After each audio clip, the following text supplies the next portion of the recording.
Hi everyone, I'm David and I'm super happy to present our work investigating the effects of switching latency in video games. But let's start at the beginning. What actually is latency and why should it switch? Latency in general refers to the time passed between a user's generated input to a system and the user's perception of the system's generated output. This is often also called click-to-photon latency, system response time, lag, or just delay.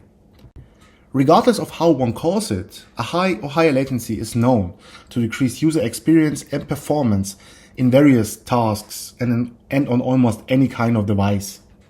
However, latency is inherently part of the communication between humans and interactive systems.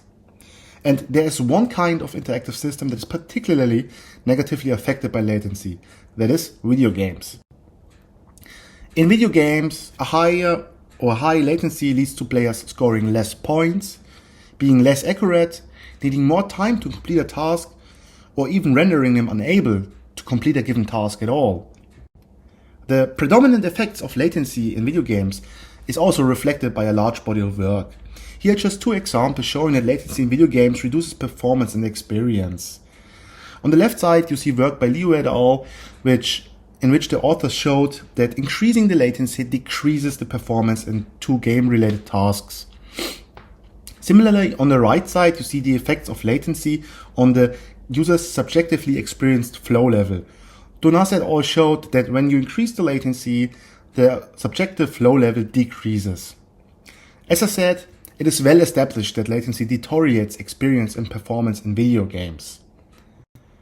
However, major parts of the related work investigate either constant latency or a super fast changing latency called jitter.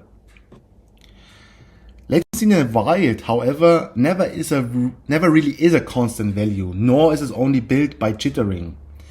In the wild, the user's perceived latency varies due to multiple factors, such as the used equipment, which includes the mouse, the keyboard, the used monitor, and all other periphery, but also includes things like the user's location or the user's ISP's routing and load balancing techniques. Hence, there is a third type of latency, switching latency. Such a switch could be possibly induced by changing your location while traveling in the train.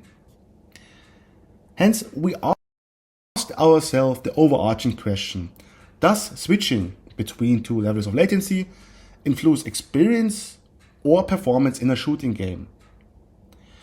To investigate this, we designed and developed a custom 2D shooting game, which is built on a classical mouse selection task, and all the player had to do in the game was shooting ghosts which moved from the right or the left side of the screen to the opposing side.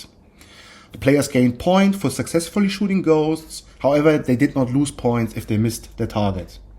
To make the game a bit more appealing and difficult, we added some kind of ammunition system. The players actively had to think about what to shoot when and manage their resources accordingly.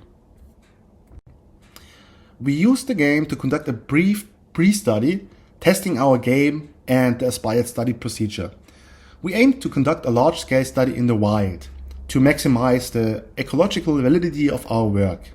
Hence, it was crucial that the study procedure and the game was flawless and bug-free, since we wouldn't be able to support the participants in the wild.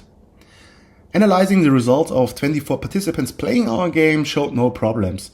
All participants were able to complete the study and gave no negative feedback in the qualitative questionnaire.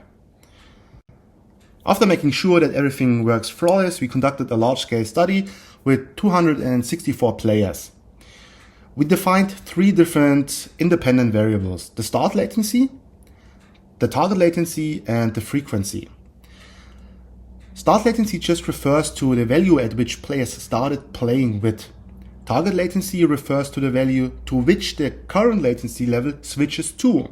And frequency just refers to the amount of latency switches in one gaming session. One gaming session had about 8 minutes. In summary, we built 11 unique conditions. The diagram shows one of these conditions in which you can see that the latency switches 3 times between 0 milliseconds and 66 milliseconds over the course of one gaming session. While playing, we measured objective game performance metrics. We measured the score achieved overall, and we measured the accuracy for each hit of the player had on the ghosts. The accuracy is defined in the Euclidean distance. We defined the dead center of the ghost as the perfect hit and calculated the distance between the actual impact and the dead center. After each playthrough, we also gathered subjective experience measures. For this, we used the game experience questionnaire. Our results show that independently of the start or target latency, switching latency has significant negative effects on the game experience. In particular, we found that the experience flow was lower the more switches the session had. We found similar effects on the tension and challenge subscale. Generally speaking, participants had a lower floor, were more tense, and perceived the game to be less of a challenge when playing with 12 switches. We found similar effects on the overall score. However, switching only impaired the score if players started with optimal conditions. That means only if players started playing with 0 milliseconds of latency, they were negatively affected by latency. If the player started with 33 or 66 milliseconds, switching had no effect on them. We also found effects on the player's accuracy. Players in general, independently of the start condition or to which latency they switched, were less accurate when playing with 12 switches.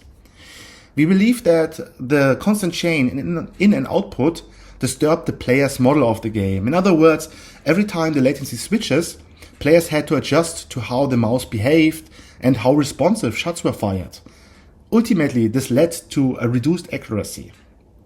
To quickly summarize our findings, switching latency had negative effects on experience and performance.